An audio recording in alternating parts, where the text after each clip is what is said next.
y agregue alguna actuación más que pudiera tener y llevar al esclarecimiento del hecho, formando así la carpeta de investigación.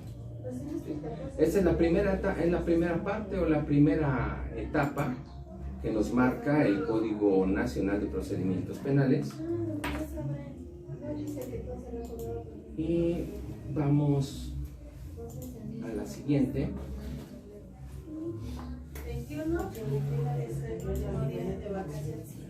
Permítanme un minuto para que lo vean en su pantalla.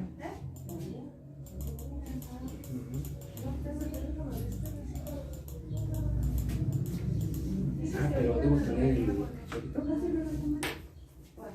¿No? Entonces vamos pasando y tenemos, si tenemos en cuenta la pantalla, el primero es de la investigación, comprende las siguientes fases, nos dice el propio artículo 211, y era lo que estábamos viendo en la clase pasada, la investigación inicial, que comienza con la presentación de la denuncia, querella u otro requisito equivalente, y concluye cuando el imputado queda a disposición del juez de control para que se le formule imputación. Y con esto es lo que tuvimos en cuenta, como el IPH, como parte, por supuesto, de la carpeta de investigación. Y es precisamente donde vamos a tener la integración de la teoría del caso. ¿Qué es lo que comprende esta entonces teoría del caso? Bueno, comprende que tengamos en cuenta en esa carpeta de investigación que con esos datos que mantenemos se va a conformar la existencia de un hecho circunstancial, es decir, una historia del hecho delictuoso, una historia cronológica de cómo aconteció, cuándo aconteció, dónde aconteció el hecho delictuoso, ¿verdad?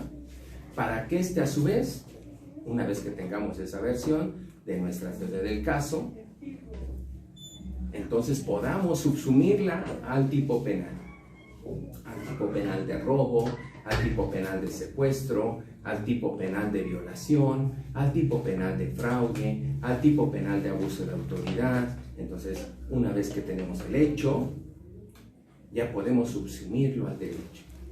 Pero este hecho, ¿qué certeza nos va a dar de que existe ese hecho? No solamente esto, bajo el principio de la lógica de la desconfianza de la prueba, es decir, solamente porque yo digo que existe ese hecho, ¿debe creérmelo el juez? Pues no, por supuesto que no. Este hecho tiene que estar robustecido por la prueba. Luego entonces, esto es lo que corresponde a la teoría del caso en una carpeta de investigación. Vamos a tener en cuenta, una vez que tengamos esa carpeta de investigación, si hay prueba suficiente que conlleve a sustentar el hecho que yo considero delictuoso. Y también, por supuesto, las debilidades que yo pudiera tener en la prueba, en la interpretación de la prueba, o pudiera tener esas mismas debilidades en la interpretación del derecho. En muchas de las ocasiones, la extensión del derecho o de la interpretación del derecho, como ustedes pueden saber, se tiene que hacer desde el punto de vista también objetivo, subjetivo y normativo. Porque la existencia del delito es propiamente que exista una conducta, que esa conducta sea típica, que también sea antijurídica, que sea culpable y que también sea punible. Esto, por supuesto, que es importante. Es importante enlazar el hecho, o sea, lo que yo pienso que pasó, el derecho, ¿verdad? Donde voy a subsumir, o donde considero que esto es delictuoso, y también el acervo probatorio que tenga en la carpeta de investigación. Todos estos tres factores, aunado a las debilidades que tenga, debilidades en mi historia, debilidades en la prueba o debilidades que pueda tener en la interpretación del tipo penal, de robo, de secuestro, ¿verdad? Que va a ser motivo de argumentación, es decir, lo voy a plantear ante un juez de control. Y si nos percatamos, esto es justamente el inciso B que nos verifica la primera etapa, investigación complementaria, que comprende desde la formulación de la imputación y se agota una vez que se haya cerrado la investigación. O sea que en síntesis, ¿qué tenemos? Tenemos 3 etapas. La etapa de investigación inicial, que es la que hemos estado explicando, donde forma parte el IPH, y también la investigación que haga el Ministerio Público en sus oficinas, ¿verdad?, para presentar el caso ante un juez de control, donde se abre, por supuesto, la misma investigación, pero esta vez es complementaria, simplemente sigue siendo la investigación, pero tiene una participación en este momento procesal mucho más activa el defensor, bien público, bien privado. Sí, la segunda etapa se abre con lo que le llaman la etapa intermedia. Estoy dando un panorama general donde vamos a preparar un potencial juicio y va a haber un tema de admisibilidad de la prueba, una discusión sobre la admisibilidad de la prueba, tanto de la persona que acusa, que es la fiscalía, como la persona a quien se le acusa, en este caso que estará representada por la defensa. Y durante todo este trayecto no vamos a dejar de considerar también que hay una parte que es el asesor jurídico, que le ayuda o coadyuva al Ministerio Público y a la víctima para que sus intereses no se vean trastocados. Es un auxilio que se le da a la propia víctima para que sea representada también ante el Ministerio,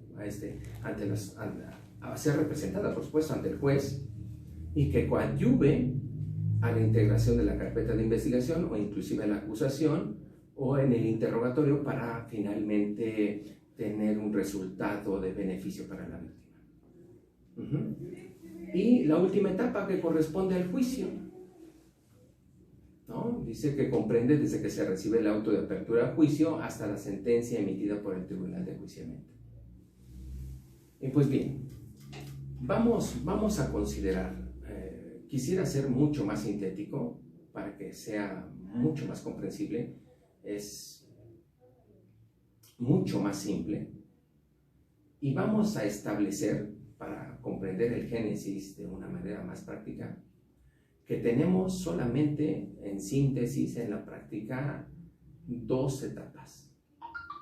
Una etapa de investigación y una etapa de juicio. Y vamos a llamarle una sección intermedia, le llaman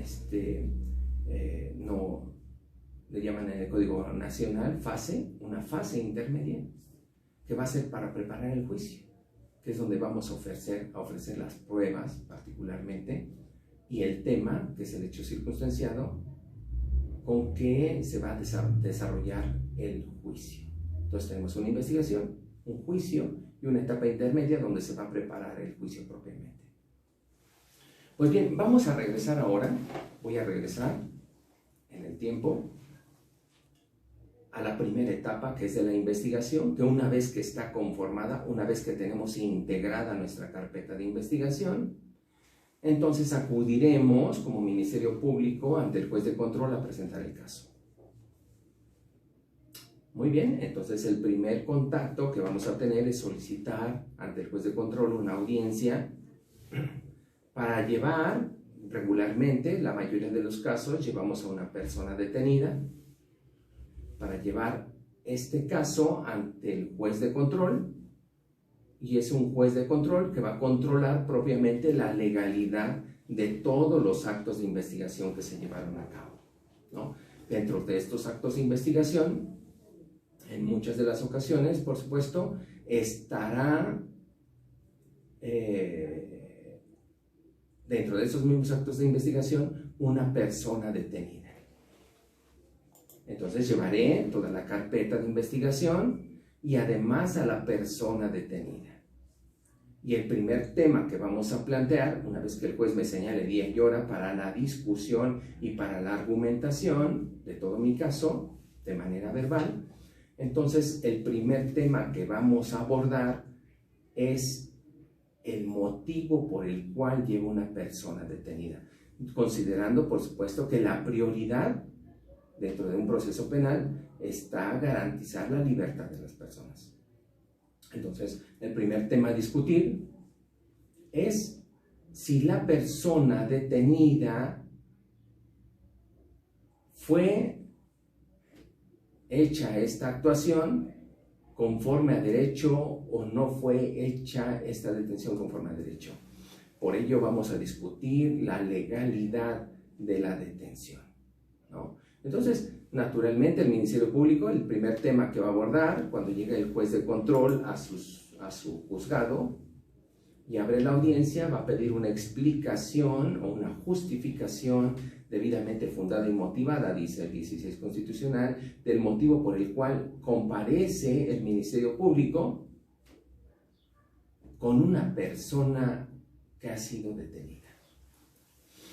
Sí, la pretensión del Ministerio Público entonces será justificar ante el juez de control que la única forma, al menos dentro de este aspecto, de llevar a una persona detenida sin la orden del juez, es decir, sin orden de aprehensión, es que este hecho delictuoso haya sido flagrante o haya girado el mismo Ministerio Público una orden de detención, ¿no?, por caso urgente.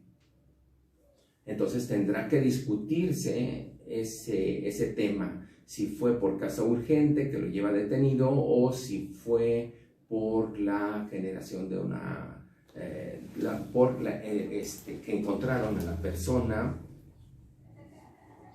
la encontraron cometiendo el hecho delictuoso o fue perseguida cometiendo el hecho delictuoso, ¿no?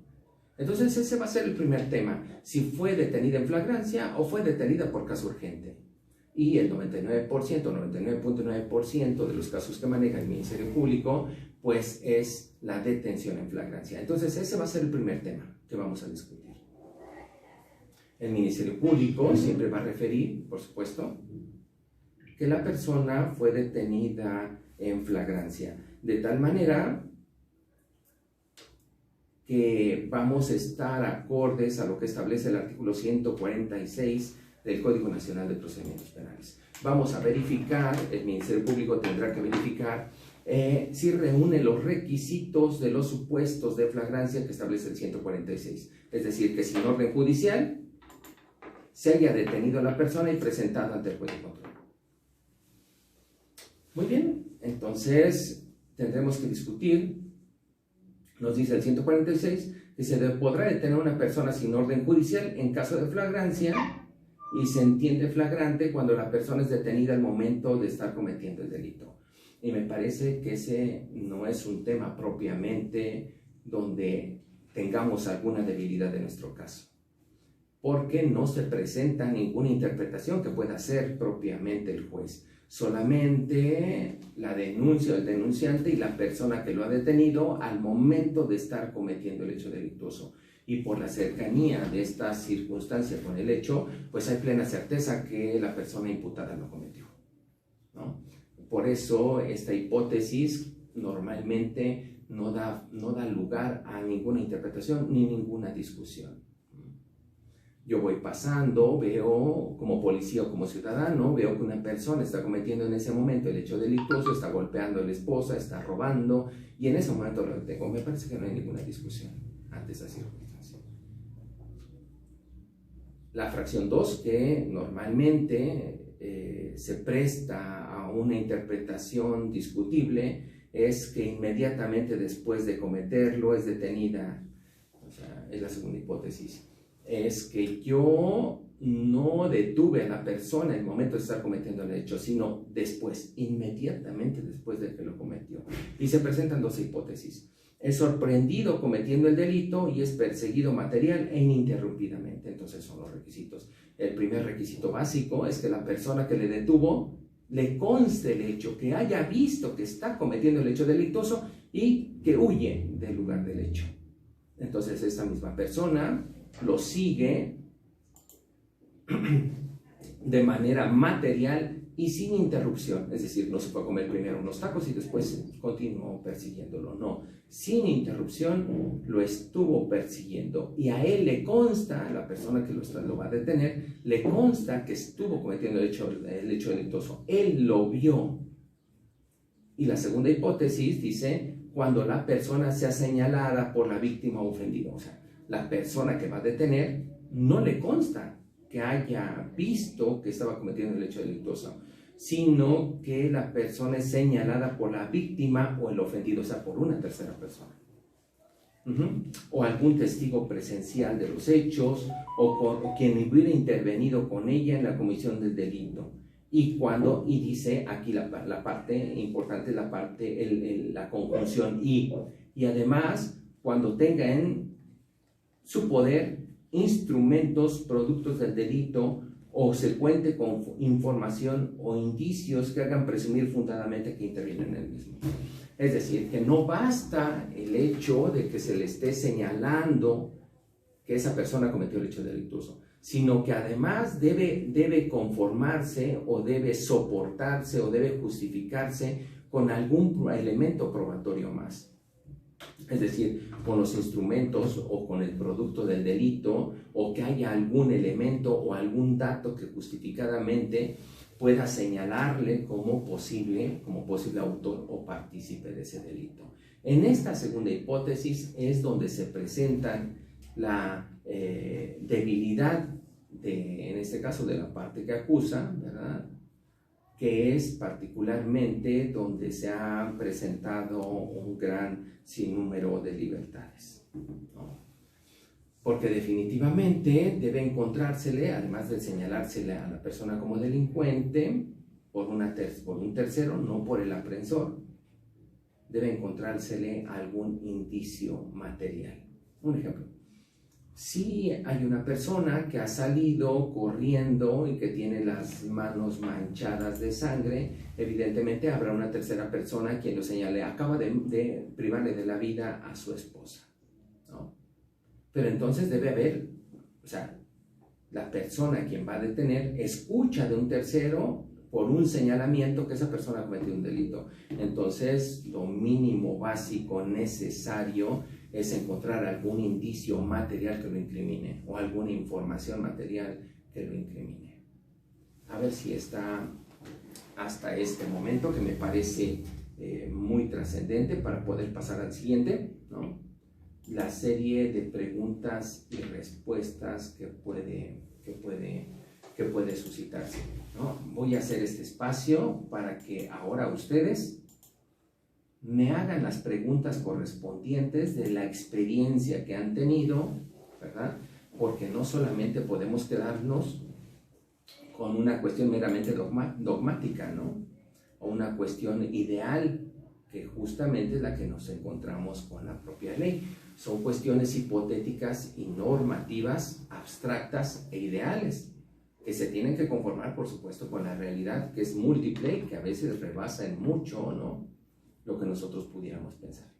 Por favor, si fueran tan amables, alguien que tenga un caso polémico o una pregunta que pudiera concretarse, ya para que a nivel de cancha podamos resolver este tipo de problemas de la flagrancia, que son muy frecuentes, ¿verdad?, como parte del debido proceso.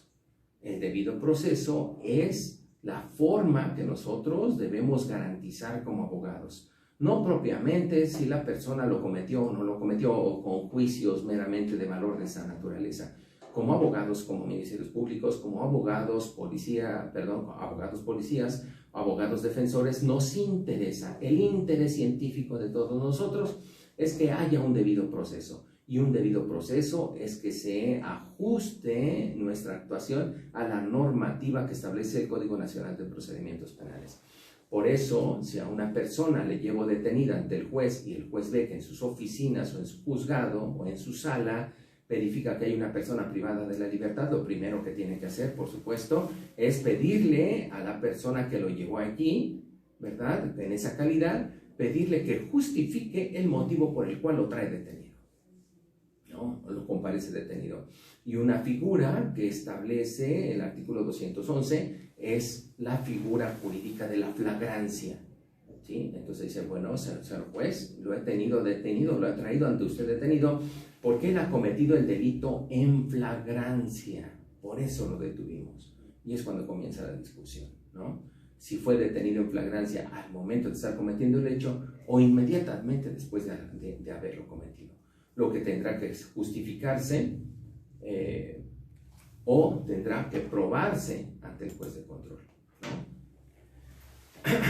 Por favor, a ver si alguno de ustedes tiene alguna pregunta en este tema tan importante, y que por supuesto de esta parte se hace un juicio, un mini juicio ante el juez de control antes de pasar a la siguiente etapa de formulación de imputación, ¿no? Y donde la persona puede quedar en libertad o se puede justificar que esa detención fue ilegal, y por supuesto para pasar a la siguiente etapa de certeza del hecho.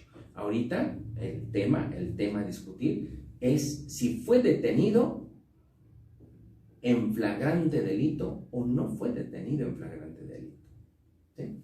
Bueno, entonces si fueran tan amables con la experiencia que nos haya dado un caso que hayamos visto, que nos hayan platicado o que lo hayamos vivido, que sería mucho mejor. Les voy a dar el uso de la voz, a ver quién quiere levantar su manita, por favor. Estoy aquí al pendiente.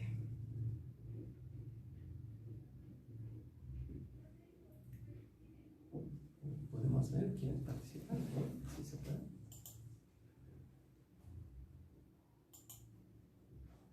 Adina, dame, ¿o tendrás alguna opinión al respecto? Araceli Saldaña.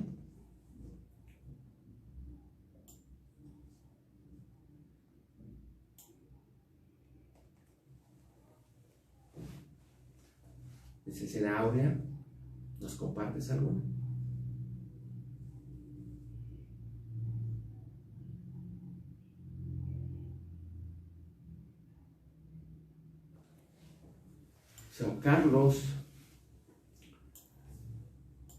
Carlos Miranda.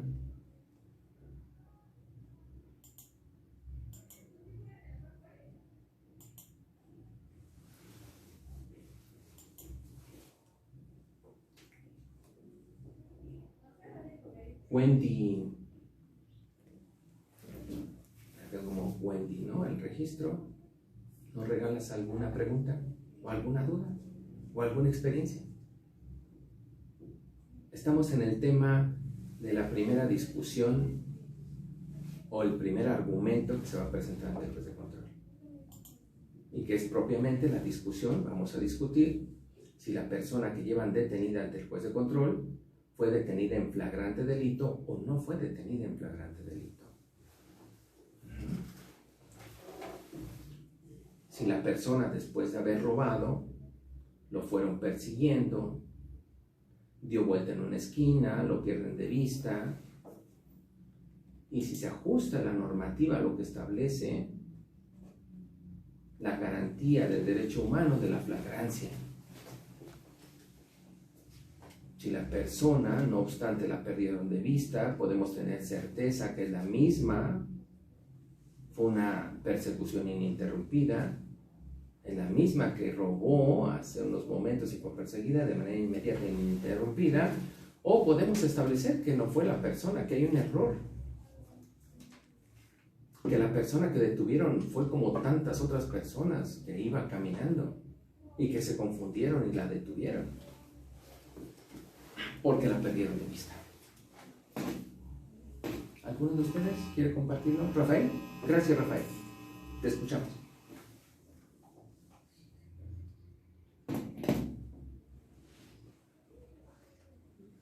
No se escucha. Dame un minutito, Rafael. Dame un minuto en lo que